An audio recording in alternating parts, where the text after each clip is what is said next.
Hi, this is me, Mark, leader of Group 5. So, ito po yung project namin, IoT-based na project sa wireless and satellite networks using a microcontroller which is ESP32. Since ito pong title namin is Cloud Shelter na kapag umulan ay automatic niya i-close yung damit natin, and then pag dumilim naman, automatic din naman yung i-close. And then, naka-IoT na based na po siya. So, yan. So, makikita dito yung value ng LDR, and since wala pa tayong spray na kahit tubig or any water, so wala pang nakalagay na rain sa ating status. So, ngayon, dito sa part na to, since Meron ho. sige po. Sorry. Okay lang po. Since, yan, maliwanag na yan, medyo maliwanag, kung titingnan nyo, i-ano nyo sa, yan. Since may nakakat siyang light, so, ang priority niya is itong LDR. So, yung value niya is ganun. Then, pag dumilim naman, yan, bababa yung value niya into 200. Pag binitawan ko, pupunta sa 600.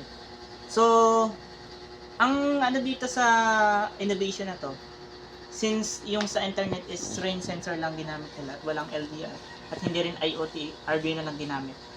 Ang priority nito is kapag umulan, kunwari, umulan.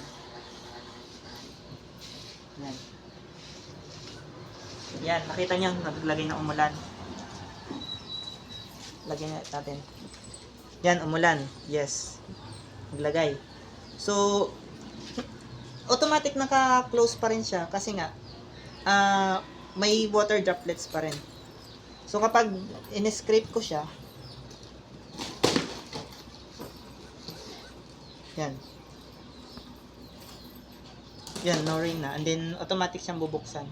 So, may mga senaryo kasi na hindi natin maalaman yung panahon na kapag bumiglang ulan, tas maya-maya ay lumiwanag.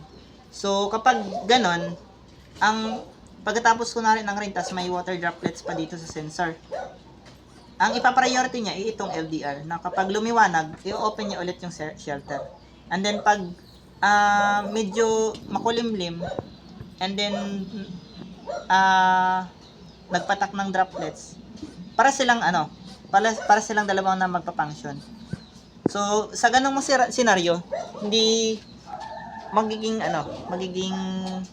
maganda yung kalabasan. Then, meron siyang manual mode, na since kung gusto nating i-manual, pwede natin siyang control in anywhere. So, meron tayong manual control, then, close natin. Yan. Then, open ulit natin. Yan. Then, close. Yan. Then, naka-auto mode ulit siya, back to auto mode, na nakikita yung status. So, since maliwanag siya, pag try natin kung dumilim, i-auto mode natin,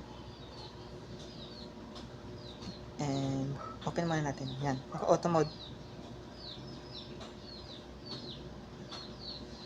Yan, okay din.